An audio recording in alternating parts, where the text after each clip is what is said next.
मावस बहिणीवर एकतर्फी प्रेम, दाजीचा फिल्मी स्टाईल खून, अंगावर शहारे आणणारी धक्कादायक सत्य घटना. भूतकाळ माणसाचा पाठलाग सोडत नाही असे म्हणतात. कधी ना कधी तो समोर उभा राहतो आणि त्याची किंमत मोजावी लागते. त्यातही प्रेम संबंधाचा विषय असेल तर त्याचे परिणाम आणखीनच बिकट होत असतात. जळगाव जिल्ह्यामध्ये अशीच एक विचित्र घटना घडलेली आहे. एका तरुणीने प्रेमविवाह करण्याचा निर्णय घेतला तेव्हा तिच्या मावस भावाने सर्वाधिक विरोध केला. नंतर समजले की त्याचे प्रेम संबंध होते, पण तिने भूतकाळ विसरून प्रेमविवाह केला होता. त्याला मात्र ते मान्य नव्हते. तो तिचा पिच्छा पुरवत होता. ती सारे विसरून गेली तरी हे प्रकरण तिच्या पतीच्या कानावर गेले. तेव्हा पतीने तिच्या मावस भावाची चांगलीच धुलाई केली. एकतर तिने लग्न केले, तिच्या पतीने मारहाण केली. यामुळे तिच्या मावस भावाला ते अपमानजनक वाटू लागले. या अपमानाचा बदला घेण्यासाठी त्याने कट रचून तिच्या पतीचा खून केला. या प्रकरणामध्ये संबंध नसताना ती बदनाम झाली. मात्र पोलीस तपासामध्ये सत्य समोर आले आणि तिची सुटका झाली. खरे मारेकरी गजाआड झाले. या दुर्दैवी घटनेचा सविस्तर वृत्तांत पुढे पाहण्या अगोदर जर तुम्ही या चॅनलवर जर नवीन असाल तर प्लीज आपल्या ह्या मराठी चॅनलला नक्की सबस्क्राईब करा. आकाश पंडित भावसार हा तरुण जळगाव शहराच्या अयोध्यानगर परिसरामधील अशोकनगर भागात राहत होता. आकाश जेमतेम 20 वर्षाचा असताना त्याच्या वडिलांचे निधन झाले होते. वडिलांच्या निधनानंतर आकाश कमी अधिक प्रमाणामध्ये खचलेला होता. मात्र काही दिवसातच त्याने स्वतःला सावरले होते. लवकरच तो मोठ्या हिमतीने स्वबळावर उभा राहिला. जळगाव शहराच्या अजिंठा चौफुली परिसरातील ट्रान्सपोर्ट नगर भागामध्ये त्याने हर्षाली ट्रान्सपोर्ट या नावाने स्वतःचा व्यवसाय सुरू केला होता. या व्यवसायातून त्याने गगनभरारी घेतलेली होती. व्यवसायाच्या माध्यमातून आकाशच्या हातात पैसा खुळखुळू लागलेला होता. ट्रान्सपोर्टचा व्यवसाय सुरू असताना आकाशने व्याजाने पैसे देण्याचा व्यवसायही सुरू केलेला होता असे म्हटले जाते. आकाशवर लक्ष्मीची कृपा असताना त्याची पूजा नावाच्या तरुणीवर प्रेम जडले. आकाश आणि पूजा यांच्यातील संभाषण दिवसेंदिवस वाढत गेले होते. संभाषणातून सहवास आणि सहवासातून दोघांचे एकमेकांच्यावरील प्रेम अधिक घट्ट होत गेले होते. दोघांना एकमेकांच्या सोबत प्रेमविवाह करण्याच्या आणाभाका घेतल्या. आकाश आणि पूजा भिन्न समाजाचे होते. मात्र जातीपातीच्या भिंती तोडून व समाजातील काही नातेवाईकांचा विरोध झुगारून दोघांनी एकमेकांच्या सोबत सन 2018 मध्ये प्रेमविवाह केला. प्रेमविवाहानंतर आकाशची प्रेयसी पूजा त्याची रीतसर पत्नी झाली. पत्नीच्या रूपामध्ये पूजा त्याच्या घरी राहण्यास अर्थात संसार करण्यास आली. आकाशसोबत पूजाने लग्न करण्यास तिच्या माहेरच्या काही नातेवाईकांचा विरोध होता. त्यात तिचा मावस भाऊ अजय मंगेश मोरे याचा या लग्नाला विरोध होता असे म्हटले जाते. पण सर्व विरोध झुगारून आकाश आणि पूजा एकमेकांचे जीवनसाथी झाले. बघता बघता दोघांचा संसार फुलत आणि भरत गेला. दोघांच्या संसार वेलीवर सुरुवातीला एका पुत्ररत्नाचे आगमन झाले. त्यांनी त्याचे नाव श्री असे ठेवले. दोघांच्या लग्नानंतर नवलाईचे 9 दिवस भुरकन निघून गेले. पहिले पुत्ररत्न झाल्यानंतर दोघांच्या संसारामध्ये काही ना काही कारणावरून कुरबुरी सुरू झाल्या. या कुरबुरींना वैतागून पूजा तिच्या माहेरी निघून गेली. ती माहेरी निघून गेल्यानंतर तिचा मावस भाव अजय मोरे तिच्या संपर्कात आला असे म्हटले जाते. अजय हा नात्याने पूजाचा मावस भाव असला तरी त्यांच्यात प्रेम संबंध निर्माण झाल्याची चर्चा सुरू झाली. या चर्चेची धग तिचा पती आकाशपर्यंत गेली आणि त्याच्या मनाचा भडका उडाला. पूजा आणि अजय यांच्यातील चर्चेने आकाशच्या मनात संशयाने जागा घेतली. त्यामुळे त्याने तिच्यासोबत वाद घालण्यास सुरुवात केली. काही दिवसांनी वाद कमी अधिक प्रमाणात सौम्य झाल्यानंतर ती पुन्हा आपल्या सासरी आकाशकडे राहण्यास आली. अजयच्या विषयावरून दोघा पती पत्नीत पुन्हा वादाची ठिणगी पडू लागली. दोघा पती पत्नीमधील वाद पोलिसात गेला. पोलिसांनी दोघांच्या मध्ये समेट घडवून आणला. समेट घडल्यानंतर पुन्हा दोघे गुन्ह्या गोविंदाने आपल्या संसाराला लागले. दरम्यानच्या कालावधीमध्ये आकाश आणि पूजा यांच्या संसार वेलीवर दुसरे पुत्ररत्न झाले. त्यांनी त्याचे नाव मित असे ठेवले. अधूनमधून कमी अधिक प्रमाणात आकाश आणि पूजा या पती पत्नीमध्ये धुसफूस सुरूच होती. त्यामुळे आकाशची आई तिच्या विवाहित मुलीकडे भुसावळ तालुक्यात राहण्यास निघून जात असे. आकाशच्या आईच्या हृदयावर शस्त्रक्रिया झाली असल्यामुळे तिला घरातील वाद सहन होत नव्हता. त्यामुळे ती अधूनमधून मुलीकडे राहण्यास जात होती असे म्हटले जाते. दोघा पती पत्नीत अजयच्या विषयावरून निर्माण होणारा वाद कधी कधी उफाळून येत होता. त्यामुळे एके दिवशी संतापाच्या भरात आकाशने अजयला 14वे रत्न दाखवले, अर्थात चांगला त्याला चोप दिला. तेव्हापासून अजयच्या मनात आकाशबद्दल चीड निर्माण झाली असे म्हटले जाते. आकाशला एके दिवशी चांगली अद्दल घडवायची असे अजयला राहून राहून वाटत होते. काळ पुढे पुढे सरकत होता. पूजा आता पूर्णपणे आपल्या संसारामध्ये रममाण झालेली होती. दोघांच्या संसारात अजय हा विषय जवळपास संपलेला होता. मात्र आकाशने दिलेला मार अजय विसरला नव्हता. आकाशला जन्माची अद्दल घडवायची असे अजयने मनाशी निश्चित केलेले होते. त्याने आपल्या मनातील विचार त्याचा मित्र सोनू गोपाल चौधरी याच्याकडे बोलून दाखवला. अजयला जीवे ठार करण्यासाठी त्याने सोनूची मदत घेण्याचे ठरवले. सोनूने अजयच्या विचाराला सहमती दर्शवली. त्यासाठी सोनूने आपल्या जवळ असलेल्या पिस्टलने आकाशला ठार करण्याचे नियोजन केले. दिनांक 3 मे 2025 हा वार शनिवार या दिवसाची पहाट आणि रात्र आकाशच्या जीवनातील अखेरची ठरली. या दिवशी अजयने सोनूसह त्याच्या साथीदारांच्या मदतीने आकाशचा काटा काढण्याचे निश्चित केले. त्या दिवशी सायंकाळी अजय मोरे, सोनू चौधरी आणि एक अल्पवयीन मुलगा असे तिघे मेहरून तलावाच्या ट्रॅकवर मद्यपान करत होते. मद्यपान करताना अजय आणि सोनू या दोघांनी मिळून आकाशचा खात्मा करण्याचे नियोजन सुरू केले. या नियोजनाची सूत्रे अजयकडून सोनूने आपल्या हाती घेतली. बराच वेळ तिघेजण मेहरून ट्रॅकवर मद्यपान करत होते.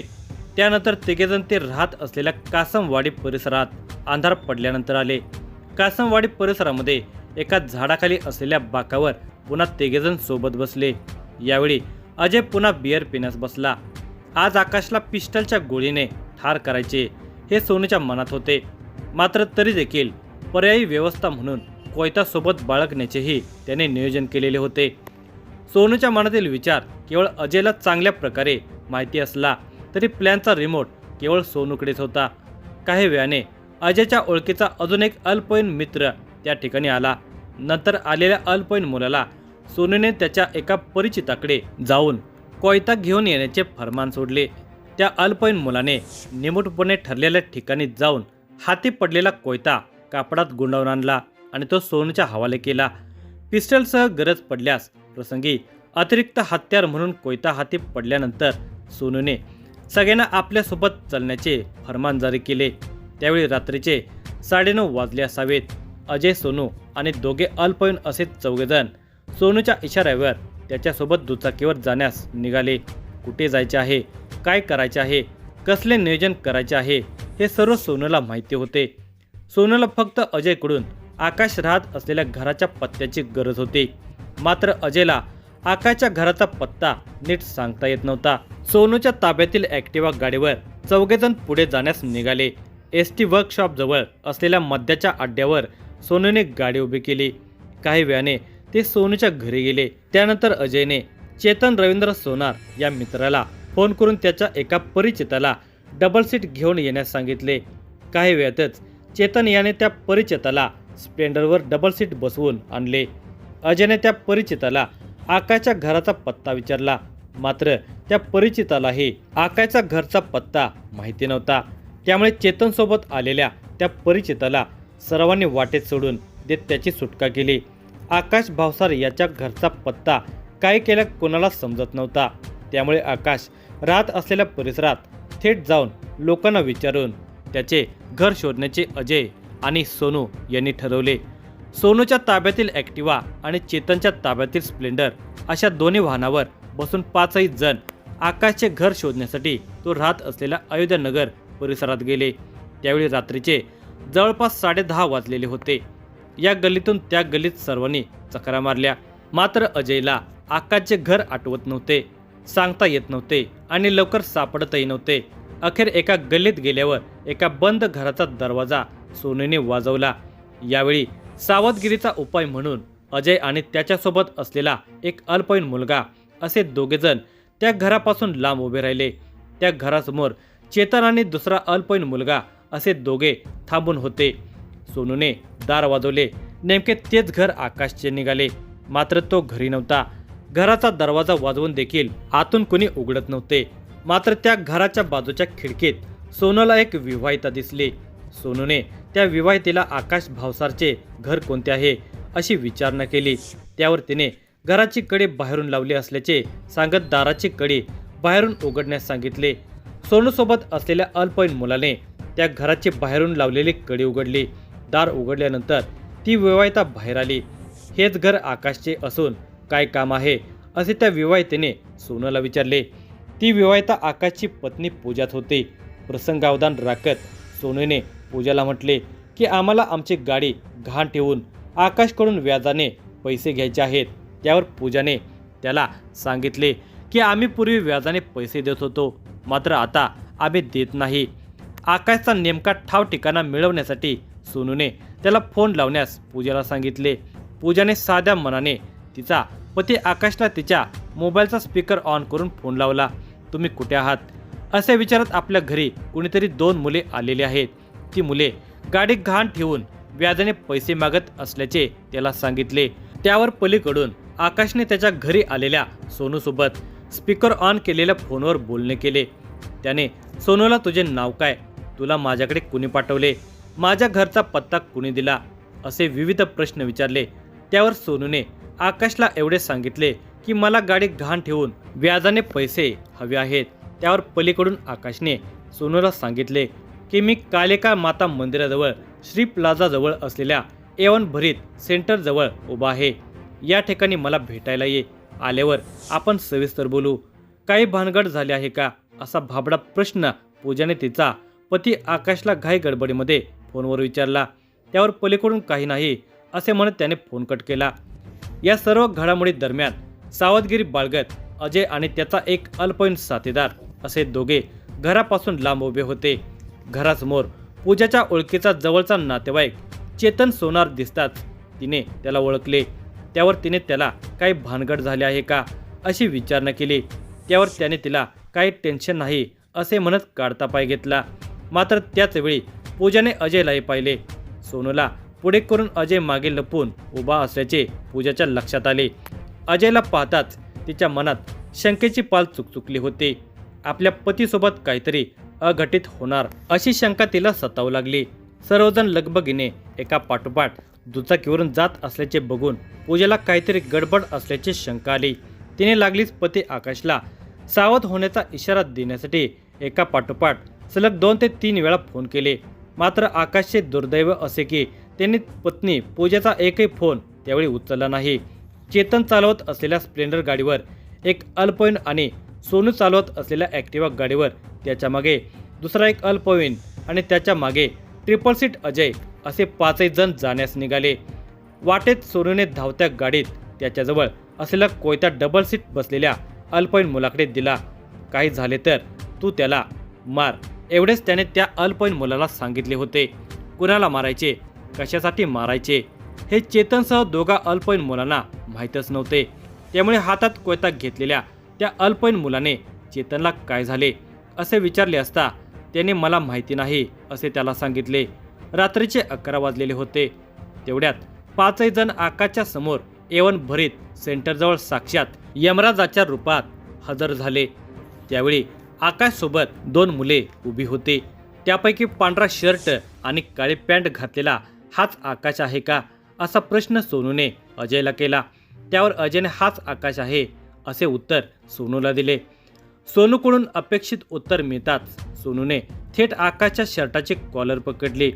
आकाशला काही समजण्याच्या आत सोनूने त्याच्या कमरेला लावलेला पिस्टल बाहेर काढला. आकाशच्या डोक्याच्या दिशेने पिस्टल रोखून सोनूने गोळी झाडली. नेमकी त्याच वेळी ती गोळी पिस्टलमध्ये अडकली. मात्र मोठा आवाज झाला. पिस्टलमध्ये अडकलेल्या गोळीचा आवाज ऐकून आकाशच्या सोबत असलेली दोन्ही मुले घटनास्थळावरून भरीत सेंटरच्या दिशेने घाबरून पळाली.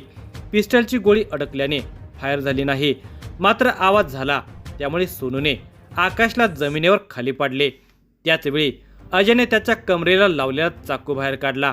तो चाकू अजयने आकाशच्या पाठीवर जोरात मारला.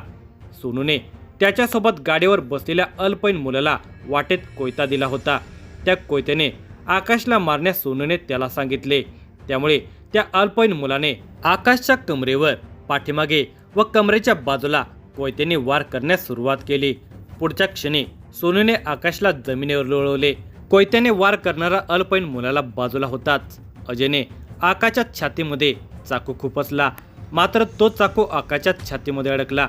आकाशच्या छातीमध्ये अडकलेला चाकू अजयने पूर्ण ताकदीनिशी ओढून बाहेर काढला। त्यानंतर अजयने आकाशच्या डोक्यावर, हातावर, पायावर आणि मांडीवरही वार केले।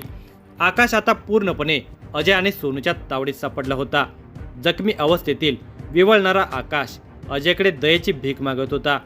अजय, मला माफ कर, अजय, माझ्याकडून चूक झाली, असे आकाश वारंवार अजयला सांगत होता। मात्र चिडलेला अजय समजावण्याच्या पलीकडे गेलेला होता। आकाशने यापूर्वी केलेली मारहाण अजयच्या जिवारी लागलेली होती। आता वेळ अजयची होती। जीव वाचवण्यासाठी आकाश पूर्ण ताकदीनिशी कसाबसा उठून उभा राहिला आणि श्री प्लाझाच्या दिशेने पळू लागला। आकाश पळत सुटल्याचे बघून याला सोडू नका, नाहीतर हा आपल्याला नंतर मारून टाकेल, असे अजयला ओरडला। मात्र घटनास्थळावर जास्त वेळ थांबणे चुकीचे ठरेल असा अंदाज सोनूने व्यक्त केला आणि लागलीच पलायन करण्याचे ठरवले। सोनूने काढता पाय घेण्याचे ठरवल्यामुळे सर्वजणांनी तिथून निघून जाण्याचे निश्चित केले।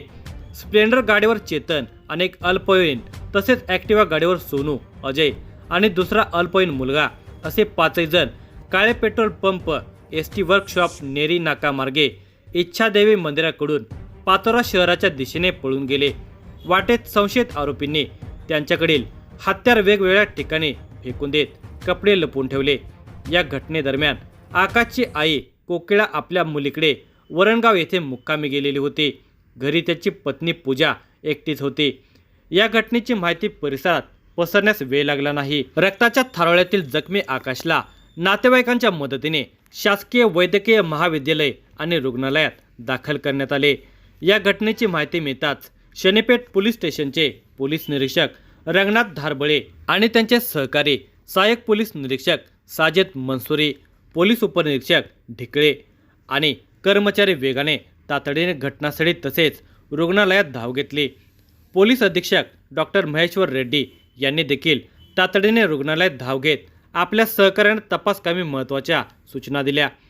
आकाशचा धारदार शस्त्राने खून झाल्याची माहिती त्याची आई कोकिळा भावसार यांना नातेवाईकांच्याकडून समजली।